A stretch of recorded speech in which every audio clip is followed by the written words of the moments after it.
नमस्कार। Corona virus blood में oxygen level बनाए रखना है तो इन फलों के सेवन से मिल सकता है फायदा। इस कोरोना काल में खुद को सुरक्षित रखना काफी जरूरी है, क्योंकि परिवार के एक शख्स की गलती की वजह से पूरा परिवार कोरोना की चपेट में आ सकता है। ऐसे में हमें इस समय खुद को फिट रखना है और हेल्दी आहार लेना है। वही ये बात सभी जानते हैं कि फलों का सेवन करने से हमारे शरीर को कई लाभ मिलते हैं, जिसमें से एक है कि फल हमारे ब्लड में ऑक्सीजन लेवल को संतुलित रखने में भी मदद करते हैं। लेकिन क्या आप जानते हैं कि ये कौन से फल हैं? शायद नहीं, तो चलिए जानते हैं। कीवी। वैसे तो सभी फलों में कोई ना कोई विटामिन आदि पाए जाते हैं, लेकिन कीवी हमारे शरीर के लिए काफी फायदेमंद माना जाता है, क्योंकि इसमें विटामिन सी भरपूर मात्रा में पाया जाता है। अपने इसी गुण की वजह से हमारे शरीर में ऑक्सीजन के संतुलन को बनाए रखने में मदद करता है।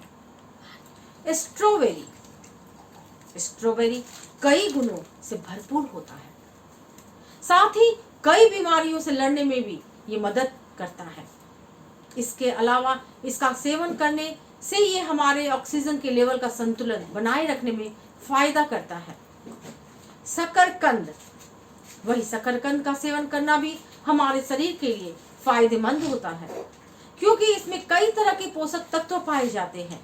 ऑक्सीजन के लेवल का संतुलन बनाए रखने के लिए इसके अलावा शकरकंद को मिनरल्स, पोटेशियम और मैग्नीशियम का भी अच्छा स्रोत माना जाता है। ब्लूबेरी, प्लम जैसी चीजें। वहीं एंटीऑक्सीडेंट से भरपूर आहार शरीर में ऑक्सीजन लेवल का संतुलन बनाए रखने में मदद करते हैं। इसमें blueberry, cranberry, red kidney beans, strawberry, plum और ब्लैकबेरी जैसे खाद्य पदार्थों का आप सेवन कर सकते हैं, क्योंकि इनमें एंटीऑक्सीडेंट भी अच्छी मात्रा में पाई जाती है। मैं ललिता कुमारी, धन्यवाद।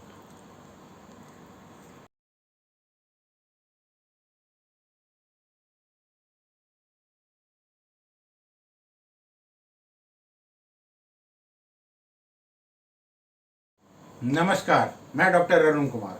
आज का विषय है शोक का अंधेरा और सियासी तू मैं। मृत्यु, संकट, निराशा और अवसाद से घिरे वातावरण में चारों ओर दुख व्याप्त है। एक बदहवास राज्य ने अपने लोगों को असहाय छोड़ दिया है। सोशल मीडिया और व्यक्तिगत संपर्कों की जगह आसन्न मौत को बचाने की गुहारों में अटी पड़ी है। मनोव्यथा अनजान लोगों को भी दुख की एक असाधारण अंतरंगता में बांध रही है। निराशा मर्मांतक छवियों में लिपटी नजर आ रही है। आगरा में एक ऑटो रिक्शा में पति को जिलाने की पुरजोर कोशिश करती पत्नी, अपनी मृत दादी का शव लेकर कार से श्मशान खोजने की जद्दोजहद करता पोता, नदियों में बहती लाशें, अपनी मां के लिए एक आईसीयू बेड का बंदोबस्त न कर पाने में अक्षम एक बेटी की इच्छा मृत्यु को वैध ठहराने की अपील। मित्रों और परिवारों को स्मृतियां झकझोर रही है। वे आखिर बातचीत को याद करते हैं और फोन की संपर्क सूची में उन नंबरों पर नजर डालते हैं जो अब स्क्रीन पर फिर कभी नहीं चमकेंगे। जैसा कि लेखक जॉन डिडिओन ने लिखा, जब हम किसी को खोने का शोक मनाते हैं तब हम खुद के बेहतर या बदतर होने का भी शोक मनाते हैं। जैसे कि हम थे पर अब नहीं हैं, जैसे कि हम एक दिन बिल्कुल भी नहीं होंगे। निराशा ने उम्मीद को ढक लिया है। वस्तुतः यह दुख का गणराज्य है।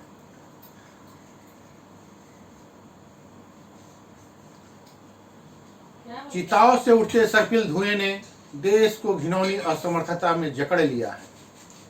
जितनी जिंदगियां खोई है वह बहुत भारी पड़ेगी। लोगों को जो बात सबसे ज्यादा परेशान करती है और करेगी वह है क्रूर और अमानवीय तरीके से हुए क्षति, जिसमें बेईमान राजनीति और व्यवस्था की उदासीनता ने उन्हें बेदम करके छोड़ दिया। लोगों को गुस्सा राजनीतिक बयानबाजी से बढ़ा है। एक केंद्रीय मंत्री ने कहा, लोकतंत्र में हम चुनाव को नहीं रोक सकते। क्या चुनावी प्रक्रिया मतदाताओं को खतरे में डाल सकती है? निश्चित रूप से चुनाव को बीच में रोका गया है। 1991 के संसदीय चुनाव को रोक दिया गया था। दरअसल जनप्रतिनिधित्व अधिनियम 1951 की धारा 153 स्पष्ट रूप से कहती है कि चुनाव आयोग इस बात के लिए सक्षम होगा कि वह उन कारणों के लिए किसी भी चुनाव को पूरा करने की अवधि को बढ़ा सकता है जिन्हें वह पर्याप्त समझता है।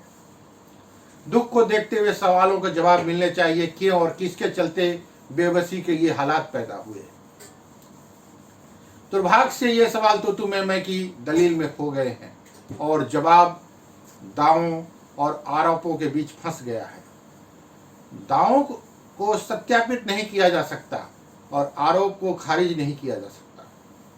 भारत और दुनिया को बताया गया है कि भारत ने भी लहर को आते हुए नहीं देखा है कि कोई भी महामारी विशेषज्ञ या अध्ययन ने कोरोना की दूसरी लहर की भयावहता का अंदाजा नहीं लगाया। यकीनन किसी ने भी इसकी गंभीरता और तीव्रता, हर मिनट 250 से अधिक मामले और लगभग 3 मौतों की भविष्यवाणी नहीं की थी। महत्वपूर्ण बात यह है कि किसने और किस अध्ययन ने महामारी पर हमारी जीत की। सूचना दी, खासतौर पर स्वास्थ्य मंत्री ने इस दावे की कि कोरोना का खेल खत्म। सत्य यह है कि इस मामले मध्य फरवरी से ही बढ़ने लगे थे और वास्तव में प्रमुख वैज्ञानिक सलाहकार ने कहा था कि हमने दूसरी लहर का संकेत देखा है, लेकिन इसका पैमाना और इसकी तीव्रता स्पष्ट नहीं है। ऐसी अटकलें और रिपोर्ट भी सामने आई है कि कोविड टास्क फोर्स की महीनों से बैठक नहीं हुई और इन्हें किन्हीं की भी विश्वसनीयता के साथ मना नहीं किया था। कुछ अन्य लोगों ने कहा है कि चुनाव महामारी से अलग थी। उम्मीद है कि लहर का उभार आई उन्हें भ्रम से जगा देना। तू मैं के दूसरे छोर पर विपक्ष की ट्रोल ब्रिगेड है, खासकर कांग्रेस, जो मुद्दों को भटकाने की आदत से अपनी अप्रासंगिकता बढ़ा रही है। निश्चित रूप से नीति और पोषण का केंद्रीकरण हुआ है। क्या यह बहाना बताता है जब दिसंबर और जनवरी में मामले घट गए थे तो क्या करने की जरूरत थी? वित्त वर्ष 2020-21 के अंत में राज्य 3 लाख करोड़ रुपए से अधिक की राशि पर कुंडली जमाए बैठे थे। क्या राज्यों ने संसाधनों का उपयोग अपनी क्षमता बढ़ाने के लिए किया था? दूसरी लहर ग्रामीण भारत को प्रभावित कर रही है। सार्वजनिक स्वास्थ्य क्षेत्रों की स्थिति को ही देखिए। वर्ष 2019 में भारत को 1,89,00,000 उपकेंद्रों की जरूरत थी, जिसमें से 1,57,00,000 उपकेंद्र ही थे। सामान्य रूप से सबसे बड़ा अंतराल उत्तर प्रदेश, बिहार, बंगाल और झारखंड जैसे गरीब राज्यों में है। प्रति व्यक्ति सेहत पर खर्च की स्थिति बहुत बुरी है। बिहार में 1250 रुपए या उत्तर प्रदेश में 1602 रुपए से मुश्किल से वैक्सीन के 2 डोज और शायद RT-PCR जांच हो पाए। केंद्र की उपेक्षा को कोई नजरअंदाज नहीं कर सकता। वैक्सीन खरीद की गड़बड़ी को ही लीजिए। पहली किस्त की मात्रा का क्या आधार था और फिर 28 अप्रैल तक ठहराव की सलाह किसने दी थी? अध्ययनों की साबित है कि कम टीकाकरण वेरिएंट और संक्रमणों के लिए मैदान खुला छोड़ देता है, जिससे स्वास्थ्य के बुनियादी ढांचे पर बोझ पड़ता है। हाँ, 7 दशकों में स्वास्थ्य सेवाओं की उपेक्षा हुई है। आमतौर पर भारत में जवाबदेही की खोज बयानबाजी में खो जाती है। निजी सफलता या समाधान को व्यक्तिगत बताने के लिए अवतार संस्कृति का मोहक आकर्षण अक्सर संस्थागत विफलता के रूप में सामने आता है। भारत इस तरह के बुरे यथास्थितिवाद को बर्दाश्त नहीं कर सकता है। वह बेहतर कर सकता है और उसे करना भी चाहिए। धन्यवाद। आपका अपना डॉक्टर अरुण कुमार।